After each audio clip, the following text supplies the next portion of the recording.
바랍니다. 박상규 후보자 축하합니다. 고맙습니다. 지금 저희 비서관이 네. 메모를 하나 보낼 테니까 그분의 이름을 보시기만 하세요. 실명을 부를 필요는 없습니다. 그분 아세요? 네. 함께 근무했었죠. 함께 근무하지 않고 제자죠. 네? 제자였어요. 제자죠. 네네. 그분과의 관계에 대해서 많은 제보가 있었는데 사실 인정합니까? 지금 무슨 말씀이신지 잘 모르겠어요. 제가 여기서 구체적으로 얘기하면은 그분도 결혼해서 변호사 부인이고 변호사 부인인 건 알죠. 남편 역시 제자죠. 최근에 저한테 축하 문자를 보낸 적이 있습니다. 네. 네. 그분하고 특별한 관계가 없습니까? 전혀 모르겠습니다. 그렇지 않습니다. 나중에 얘기해도 돼요? 네. 네, 알겠습니다. 후보자께서는 지명자이신 문재인 대통령과 국정 철학 및 개인적인 철학에 대해서 어느 정도 같죠? 그렇다고 생각합니다. 예. 문재인 대통령께서는 사형제를 반대하십니다. 아시죠? 네. 후보자께서는 사형자를 찬성한다는 그러한 글을 기고한 적이 있죠. 그런 의미로 기고한 적은 없습니다. 제가 읽었는데요. 그럼 무슨 의미입니까? 우리나라에서 이 사형제에 대한 논쟁이 사형제의 즉각적 전면적 폐지냐 아니면 존치냐는 그 극단적 논쟁밖에 진행되지 않아서 일단 1차적으로 흉악범을 제외한 나머지. 오케이, 좋습니다. 그러면 지금 현재 우리나라는 사실상 사형 폐지 국가인데 네. 사형제 찬성하십니까? 반대하십니까? 사형제를 저는 궁극적으로 폐지돼야 될 제도라고 해서 반대합니다. 사형제를 반대한다는 네네. 양심적 병역 거부에 대해서는 어떻게 생각하십니까? 네, 아까 제가 답변을 드렸는데요. 그것도 대체 복무를 도입하는 방향으로 많은 논의가 있어야 된다고 생각합니다. 후보자께서는 검찰 개혁을 굉장히 강조하시면서 공수처 설치, 법무부 탈검찰화, 검경 수사권 독립 조정, 그리고 기소권 남용 문제에 대해서 언급하셨죠. 네. 공수처를 만약에 신설하면은 또 법무부를 탈검찰화할 수는 있을 거예요. 그렇지만은 지금 현재 후보자가 말씀하시는 검경 수사권 독립 등 검찰 개혁이 지금처럼 이루어지리라고 봅니까? 역대 정부에서 다 추진했지만은 되지 않았습니다. 지금 검찰 이외 수사기관이라는 게 이제 그 상설특검, 특별특검이 있고 또 수사권은 없지만은 특별감찰관 제도도 있고 그다음에 이제 공수처. 그러한 것은 이미 지금도 있기 때문에 기능을 발휘 못해요. 그것은 곧 검찰 개혁에 대해서 후퇴라고 생각하는데 이러한 것들을 해낼 수 있겠느냐 이거죠. 검찰 조직만으로서 그러한 모든 범죄라든가 우리 사회가 당면한 부패, 부정부패나 이런 장관의 의지를 묻는 거지. 저는 공수처는 지금 단계에서는 필요하다고 보고 가능하다고 생각합니다. 검경 수사권 독립은요? 검경 수사권 독립도 필요하고 가능하다고 봅니다. 기소권 남용 억제 등 이러한 것을 장관의 의지로 제도적으로 법적으로 될 수 있을 것으로 보세요? 기소권의 남용은 개별 검사들이 판단할 문제이기 때문에 법무부 장관의 의지에 의해서 문재인 정부는 다당제 국회 선진화법에 의거해서 현재 과반수도 못 미치는 120석에 어떤 의미에서 보면 역대 대통령보다도 훨씬 취약한 정부입니다. 그런데 후보자께서 이렇게 검찰개혁을 큰 소리치다가 제가 쭉 한 10여 년 법사위를 하는데 다 용두삼이 됐고 저희 국민의 정부, 김대중 정부에서도 저는 이루지 못했습니다. 제가 하나 묻겠습니다. 이러한 검찰 개혁보다는 근본적으로 우리나라 산림청도 이제 해경청도 소방방재청도 다 독립되는데 독립된 예산, 독립된 인사권을 행사하는데 이 방대한 검찰청만 법무부에 예속돼 가지고 늘 정치검찰이라는 또 법무부의 감독을 받는단 말이에요. 근본적인 개혁은 이러한 임명직 검찰총장이 선출직 국회의 통제를 받아야 된다고 생각합니다. 그렇게 개혁적이라고 또 법과 대학에서 그러한 경력을 쌓았다고 하면은 검찰청을 법무부에서 독립시켜가지고 독립청으로 국회의 통제를 받는, 그래서 인사권도 예산권도 독립시키는 그러한 제도적 개혁을 생각해 보지 않았어요? 세계적으로 이 검찰 조직이 법무부와 분리돼서 독립된 청으로 되어 있는 나라는 아직 제가 알고 있지 못하고요. 잘못 자칫하다가는 물론 직선제니까 그런 우려는 줄어들겠지만은 검찰의 그 무소불위의 어떤 권력기관화될 위험성도 있지 않은가 그런 생각을 하고 있습니다.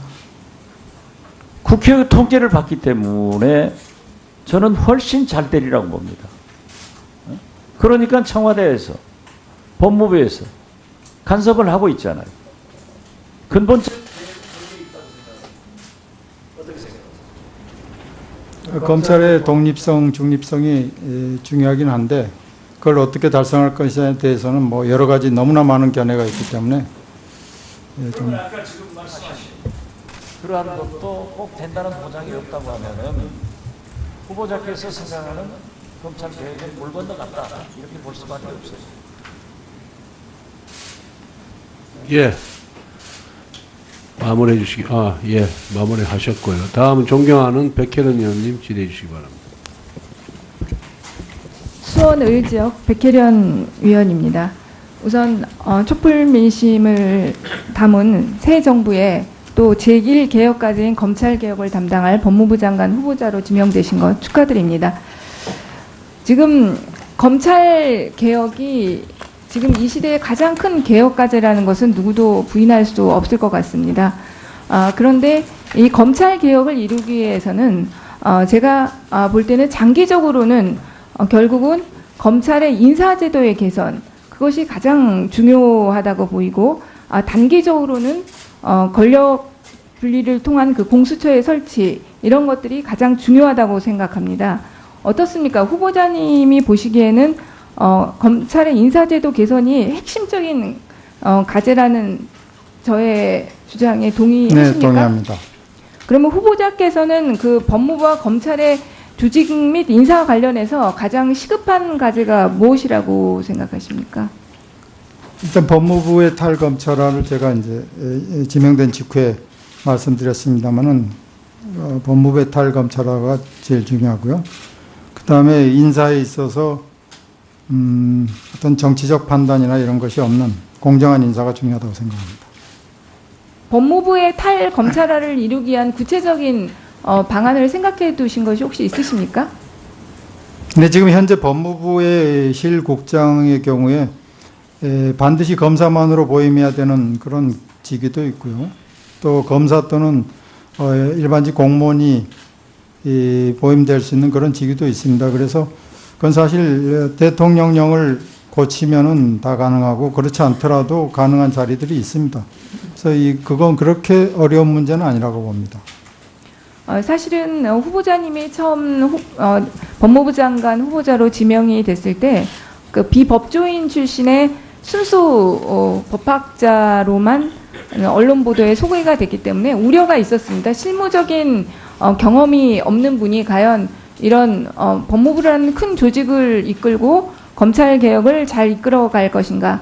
근데 요번 청문회를 준비하면서 보니까 실제로는 굉장히 비법조인 출신이시지만 법무부의 정책위원회 위원으로 활동을 하셨고 대검찰청 또 검찰개혁자문위원회 위원으로 활동을 하시고 또 사개추 실무위원으로도 활동을 하셔서 실제로는 굉장히 많은 법무부와 검찰 관련 위원회 활동을 하신 것을 볼 수 있었습니다. 그래서 개인적으로는 실무적인 감각도 겸비하셨을 수 있겠다는 생각이 들어서 굉장히 다행이라는 생각이 들었습니다. 특히 그 법무부 장관으로서 법무부 정책위원회 활동을 하면서 많은 주제를 다뤄보셨을 것 같은데 그 법무부 정책위원회 활동을 할 때 당시에 법무부의 시급한 과제라든지 그런 부분들에 대해서 생각하신 것들이 있으십니까? 제가 제1기 법무부 정책위원회 위원이었는데 당시에는 그 현안들이 좀 있었습니다. 그래서 특히 그 사회보호법상의 보호감호제도 폐지라든가 이런 것들이 중요한 과제였고요. 전체적으로 법무부와 검찰의 개혁에 관해서는 그 당시에 그렇게 어떤 결실을 이끌어내지는 못했던 것 같습니다. 지금 생각으로는. 그러면 그때 당시에 이끌어내지 못했던 과제 중에서 법무부 장관이 되신다면 한번 소신껏 추진해 보이고 싶은 정책이나 그런 것은 뭐 어떤 것이 있습니까? 지금 뭐 여러 번 말씀드렸습니다만은 이제 공수처 설치를 통해서 이 검찰의 어떤 권한 비대화를 좀 약화시키고요. 그 다음에 법무부를 검찰 행정만이 아니라 법무 행정의 역할이 중요하다는 점을 인식해서 그런 그 탈검찰화 보임을 통해서 법무부가 이 검찰 조직과 동일시되는 그런 그 국민들의 시각을 불씨시킴으로써 더 신뢰를 얻을 수 있지 않는가 그런 생각을 합니다. 아까 제가 인사에 대해서 말씀을 드렸는데 참여정부 때 추진했던 여러 가지 인사 관련 제도 중에서 보면 검찰 인사위원회 제도가 있었고요. 그러니까 자문기구에서 심의기구로 격상시키는 그런 조치가 있었습니다. 그리고 검사 담연 평가제, 그다음에 우수자원 추천제도, 직위공모제 이런 여러 가지 제도들이 있었습니다. 사실 저의 경우도 그 당시에 검사로 근무해서 실제적으로는 혜택이라면 혜택을 뭐 받았을 수도 있는 사람입니다. 당시에 특히 제가 인상적이었던 것이 검사의 직급이 사실은 다양하게 있었는데 결국은 그것을 검찰총장과 검사로만 하는 그런 조치들이 있었습니다. 그런데 이명박 정부와 박근혜 정부를 사실 들으면서 그 중에 하나였던 제도 중에 그 검사 담연 평가제 같은 경우가 2009년경부터 시행 중단 됐었고요. 그러다가 요번에 고 김홍영 검사 자살 사건을 계기로 7년 만에 부활해서 인사 관련 참고 자료로만 활용되고 있다고 합니다. 어떻습니까? 후보자께서 법무부 장관이 되신다면 검사 담연 평가제에 대해서 다시 뭐 어떤 도입을 새롭게 하시겠다든지 역할을 어떻게 하실 생각을 좀 가지고 계십니까? 네, 검찰 인사를 공정하게 하기 위해서 여러 가지 그 기준들 또 체크리스트들이 필요하지 않나 하는 생각을 합니다. 그것 중에 하나가 지금 말씀하신 그런 담연 평가 제도의 결과도 반영하는 것이 한 방법이 되지 않겠는가 그런 생각을 합니다. 그리고 시간이 별로 많지 않아서요. 공수처에 대해서는 많은 생각을 하셨을 것 같습니다. 지금 저희 법사위에 2개의 공수처 법안이 제출돼 있습니다. 박범계 의원님이 발의하신 공수처 법안과 그리고 노회찬 의원님이 발의하신 공수처 법안이 있는데 그 법안 중에서 특별히 어떤 법안 이렇게 읽어보셨죠, 후보자님? 네. 네. 그 박범계 의원님이 발의한 내용 중에서 보면은 그 공수처장 임명 방식 있지 않습니까? 네. 그 방식에 대해서는 어떻게 생각하십니까? 그 부분에 대해서는 제 생각이 정리가 되지 않았는데 이제 그 두 분 안을 보면은 공통점도 많이 있습니다. 기소권을 갖는다든가 또 수사 대상도 거의 뭐 대동소이해서요. 그래서 그런 그 어떤 세부적인 부분에 있어서 합의점을 찾는 것이 그렇게 어렵지 않을 거로 생각합니다. 예, 다음 존경하는 정가빈 의원님 질의해 주시기 바랍니다. 예, 우리 법무부 장관 후보자는 문재인 정부 들어서 최초로 그 후보자가 중도 하차하고 다행스럽게도 우리 박상기 후보자가 행운을 안게 됐습니다. 축하드립니다. 그런 만큼 우리 박상기 후보자는 안경환 전 후보자보다는 훨씬 더 출중해야 하고 또 이 인사청문회에 임하는 자세도 정말 충분한 준비와 겸손한 모습을 보여야 하는데 지금까지 하는 거 보면 그렇지 않다는 모습입니다. 정말 안타깝기 그지없고요.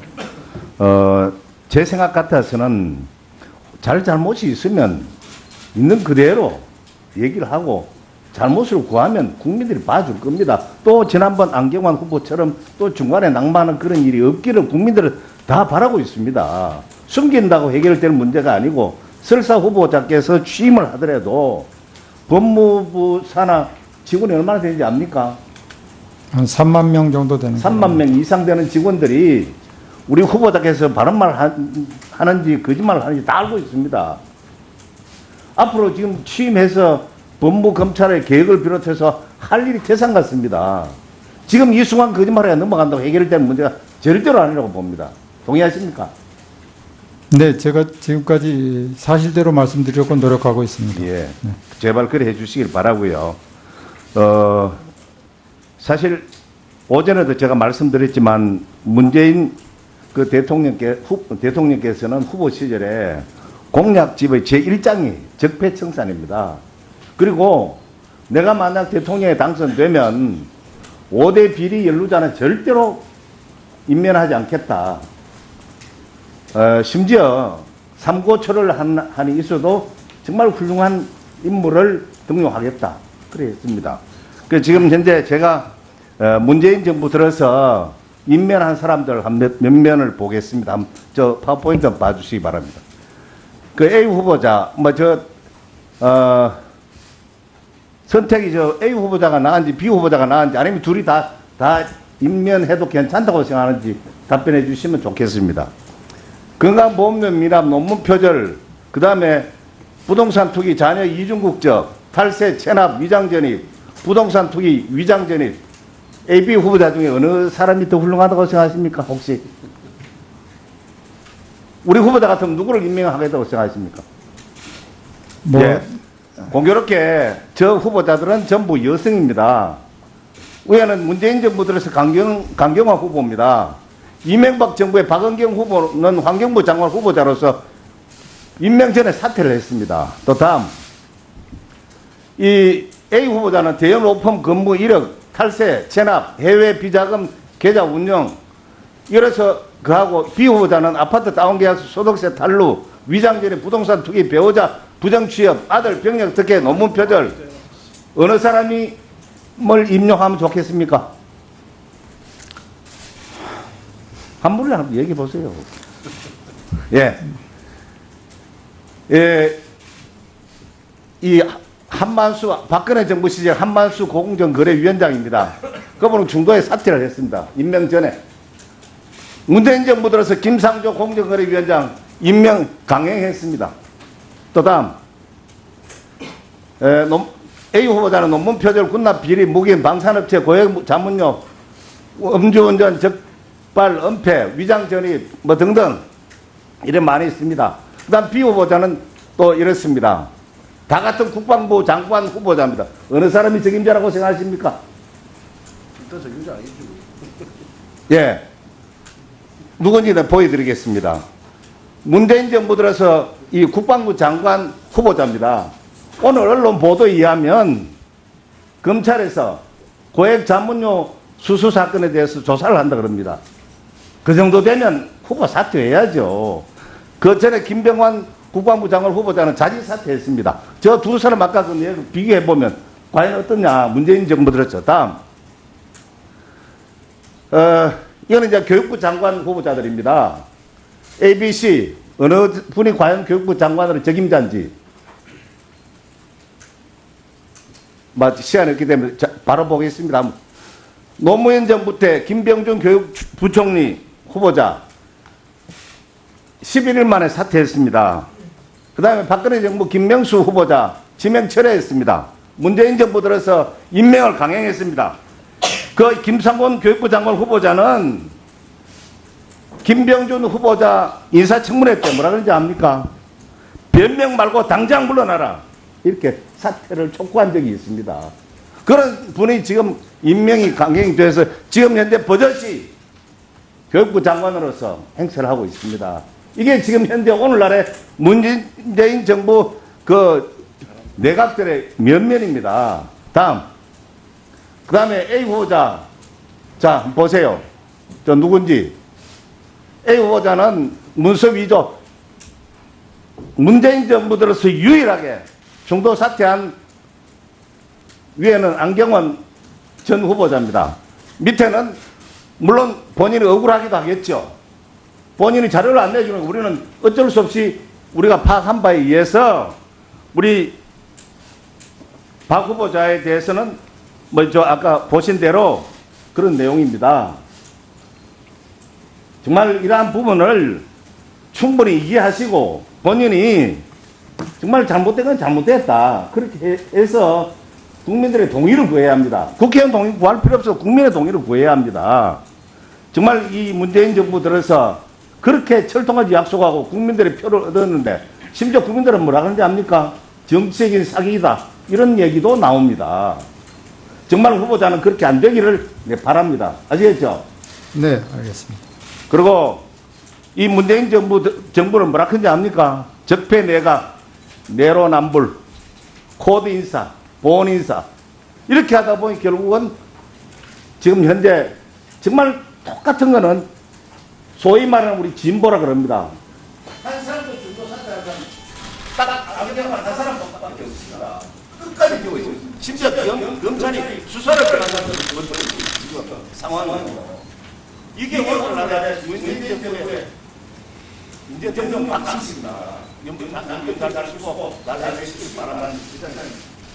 예, 수고하셨습니다. 다음 존경하는 정 바랍니다.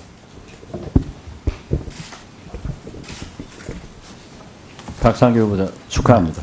고맙습니다. 지금 저희 비서관이 네. 메모를 하나 보낼 테니까 그분의 이름을 보시기만 하세요. 실명을 부를 필요는 없습니다. 그분 아세요? 네. 함께 근무했었죠. 함께 근무하지 않고 제자죠. 네? 제자였어요. 제자죠. 네네. 그분과의 관계에 대해서 많은 제보가 있었는데 사실 인정합니까? 지금 무슨 말씀이신지 잘 모르겠습니다. 제가 여기서 구체적으로 얘기하면은 그분도 결혼해서 변호사 부인이고 변호사 부인인 건 알죠. 남편 역시 제자죠. 최근에 저한테 축하 문자를 보낸 적이 있습니다. 네. 네. 그분하고 특별한 관계가 없습니까? 전혀 모르겠습니다. 그렇지 않습니다. 나중에 얘기해도 돼요? 네. 네, 알겠습니다. 후보자께서는 지명자이신 문재인 대통령과 국정 철학 및 개인적인 철학에 대해서 어느 정도 같죠? 그렇다고 생각합니다. 네. 문재인 대통령께서는 사형제를 반대하십니다. 아시죠? 네. 후보자께서는 사형자를 찬성한다는 그러한 글을 기고한 적 있죠. 그런 의미로 기고한 적은 없습니다. 제가 읽었는데요. 그럼 무슨 의미입니까? 우리나라에서 이 사형제에 대한 논쟁이 사형제의 즉각적 전면적 폐지냐 아니면 존치냐는 그 극단적 논쟁밖에 진행되지 않아서 일단 1차적으로 흉악범을 제외한 나머지 오케이, 좋습니다. 그러면 지금 현재 우리나라는 사실상 사형 폐지 국가인데 네. 사형제 찬성하십니까? 반대하십니까?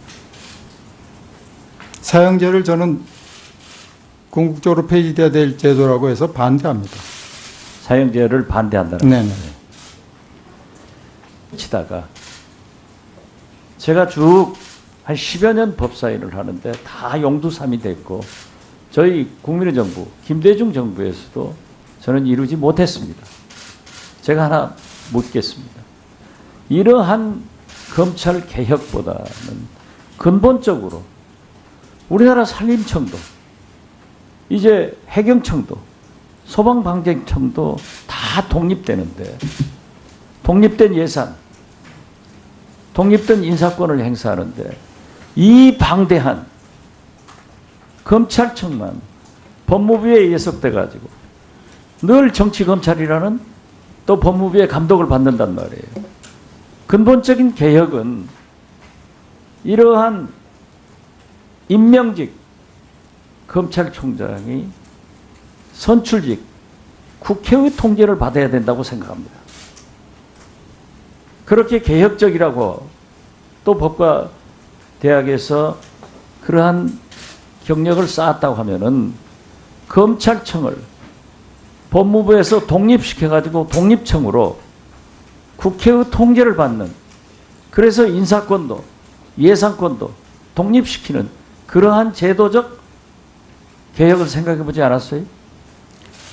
세계적으로 이 검찰 조직이 법무부와 분리돼서 독립된 청으로 되어 있는 나라는 아직 제가 알고 있지 못하고요. 잘못 자칫하다가는 물론 직선제니까 그런 우려는 줄어들겠지만은 검찰의 그 무소불위의 어떤 권력기관화될 위험성도 있지 않은가 그런 생각을 하고 있습니다. 국회의 통제를 받기 때문에 저는 훨씬 잘 되리라고 봅니다. 그러니까 청와대에서 법무부에서 간섭을 하고 있잖아요. 근본적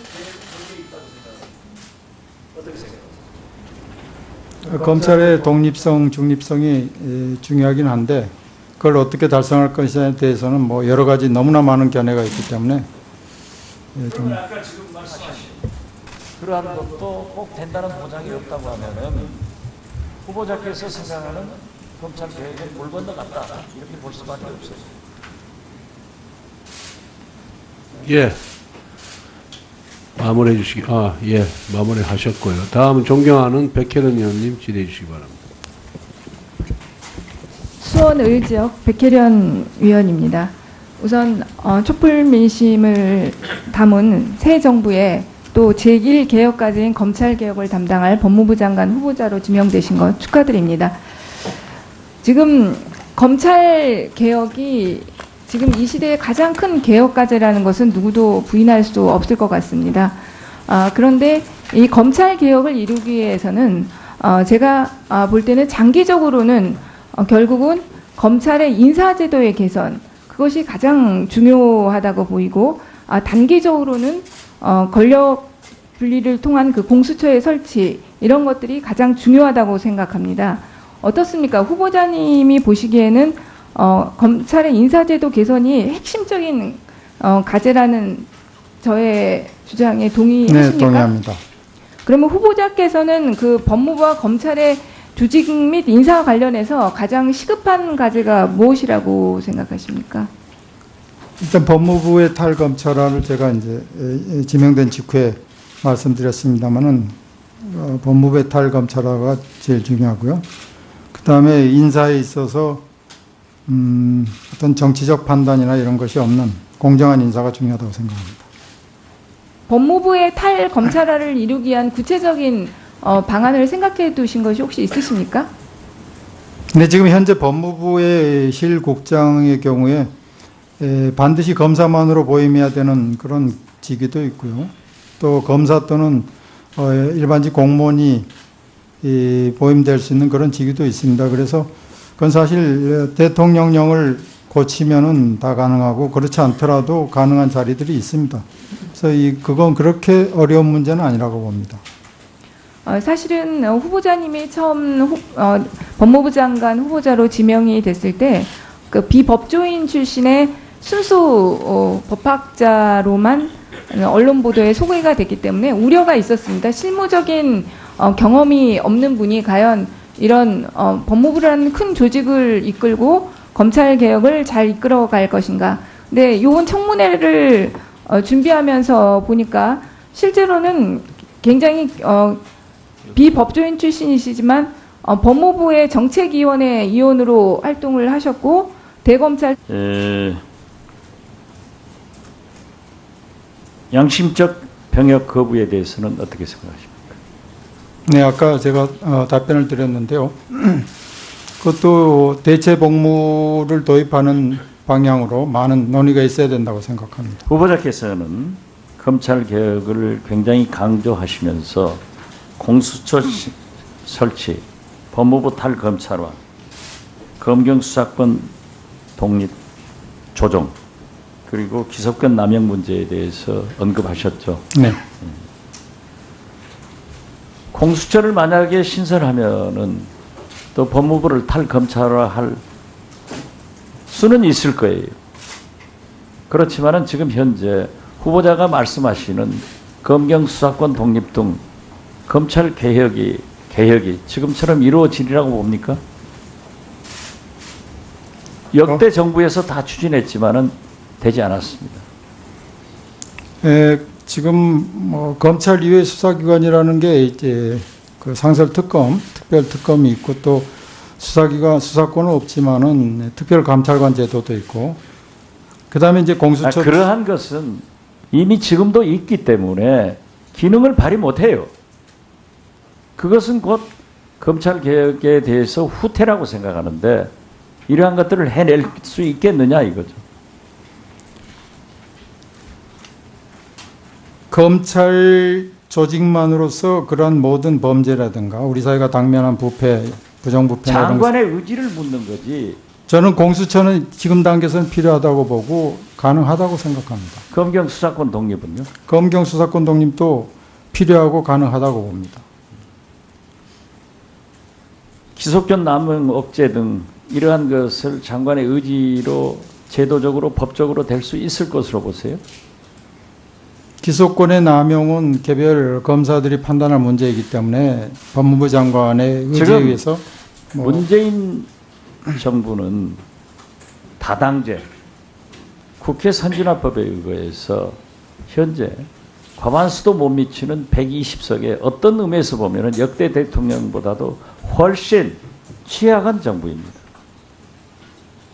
그런데 후보자께서 이렇게 검찰 개혁을 큰 소리 또 검찰개혁자문위원회 위원으로 활동을 하시고 또 사개추 실무위원으로도 활동을 하셔서 실제로는 굉장히 많은 법무부와 검찰 관련 위원회 활동을 하신 것을 볼 수 있었습니다. 그래서 개인적으로는 실무적인 감각도 겸비하셨을 수 있겠다는 생각이 들어서 굉장히 다행이라는 생각이 들었습니다. 특히 그 법무부 장관으로서 법무부 정책위원회 활동을 하면서 많은 주제를 다뤄보셨을 것 같은데 그 법무부 정책위원회 활동을 할 때 당시에 법무부의 시급한 과제라든지 그런 부분들에 대해서 생각하신 것들이 있으십니까? 제가 제1기 법무부 정책위원회 위원이었는데 당시에는 그 현안들이 좀 있었습니다. 그래서 특히 그 사회보호법상의 보호감호제도 폐지라든가 이런 것들이 중요한 과제였고요. 전체적으로 법무부와 검찰의 개혁에 관해서는 그 당시에 그렇게 어떤 결실을 이끌어내지는 못했던 것 같습니다. 지금 생각으로는. 그러면 그때 당시에 이끌어내지 못했던 과제 중에서 법무부 장관이 되신다면 한번 소신껏 추진해 보이고 싶은 정책이나 그런 것은 뭐 어떤 것이 있습니까?